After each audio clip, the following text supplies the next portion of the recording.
है कि हीरे की कीमत आईने से भले ही लाख गुना महंगी हो, लेकिन तब भी हीरा पहनने के बाद लोग आईने को ही ढूंढते हैं। नमस्ते, मैं हूं आरजे कार्तिक। एक बड़ी छोटी सी कहानी है पुराने जमाने की। मिट्टी खोदने वाला एक मजदूर था और वो मिट्टी खोदने के बाद उस मिट्टी को अपने गधे पर लाद करके कारीगर तक पहुंचाता था।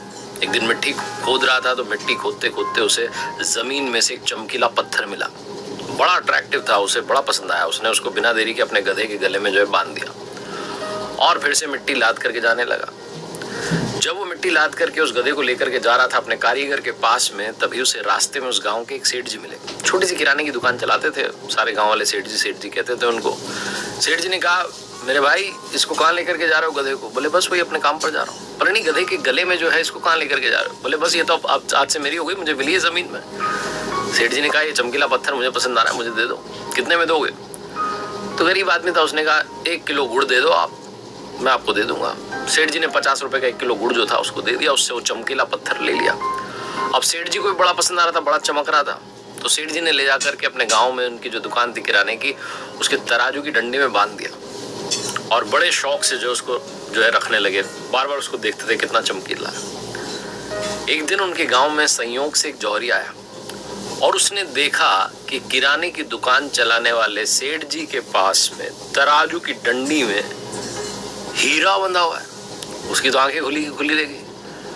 उसने पूछा, ये क्या है? बोले, अरे चमकीला पत्थर है, हमारे गांव में मिला, हमने देखो कितने शौक से बांध के रखा है। जौहरी ने कहा, ये मुझे दे दोगे? बोले हाँ दे देंगे, 100 रुपए दो, अभी दे देंगे। वो जौहरी बड़ा कंजूस था, उसने कहा 100 नहीं 80 रुपए दूंगा। सेठ जी अड़ गए कि नहीं 80 नहीं 100 रुपए। फिर से वो कहने लगा नहीं 80 रुपए।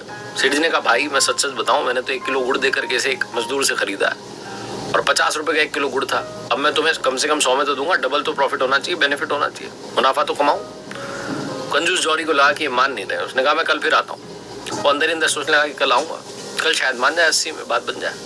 ये सोच करके वो उस चमकीले पत्थर को यानी कि हीरे को वहीं छोड़ करके चला गया। और किस्मत ऐसी घूमी कि उसी शाम में एक दूसरा जौहरी अपनी कार में बैठ करके जा रहा था उस गांव के रास्ते से दूसरे शहर में, और उसकी कार उसी गांव में आकर के खराब हो गई। उसकी कार खराब हुई तो वो इंतजार करने लगा कि ड्राइवर उसे ठीक कर दे।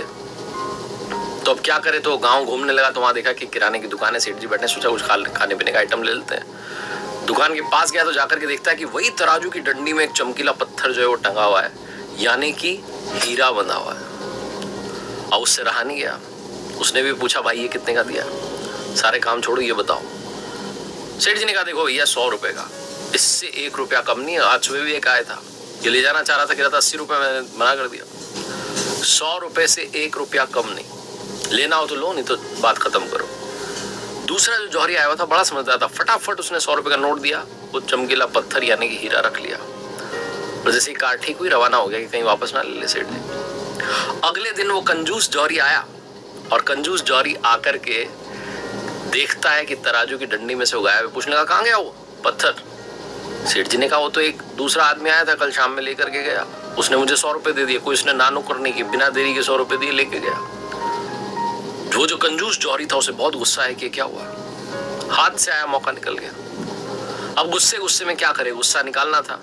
तो उसने सेठ जी को कहा कि तुम्हें पता भी है, चमकीला पत्थर नहीं था, वो बहुत महंगा हीरा था और तुमने उसे ऐसे ही दे दिया 100 रुपए में। सेठ जी भी बहुत कलाकार थे, उन्होंने कहा, भाई मेरी छोड़ो, मुझे तो पता भी नहीं था कि वो हीरा है। तुम तो समझदार हो, तुम तो परख करते हो, तुम तो पारखी हो। तुम्हें जब पता था कि लाखों का हीरा है तो 20 रुपए के लिए क्यों झिकझिक कर रहे थे? तुम उसे 100 रुपए देकर के कल ले सकते थे, लेकिन तुमने मौका मिस कर दिया। तुम मुझसे बड़े बेवकूफ हो, मूर्ख हो। कंजूस जौहरी था, उसके अलावा कर भी क्या सकता था, पछताता रह गया।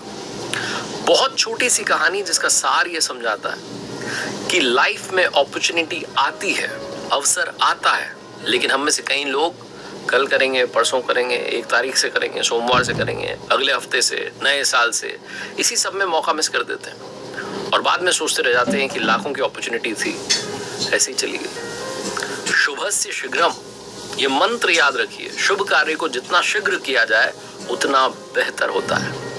लाइफ में एक बात और जो मैं अक्सर आपसे कहता हूँ, ऊपर वाले के आशीर्वाद के साथ, अपनी मेहनत के साथ, अपनों के प्यार के साथ कर दिखाओ कुछ ऐसा कि दुनिया करना चाहे आपके जैसा। देखते रहिए हर सोमवार सुबह 9:30 बजे मेरे साथ एक नई कहानी, हर शुक्रवार सुबह 9:30 बजे लर्निंग सीरीज का एक नया वीडियो।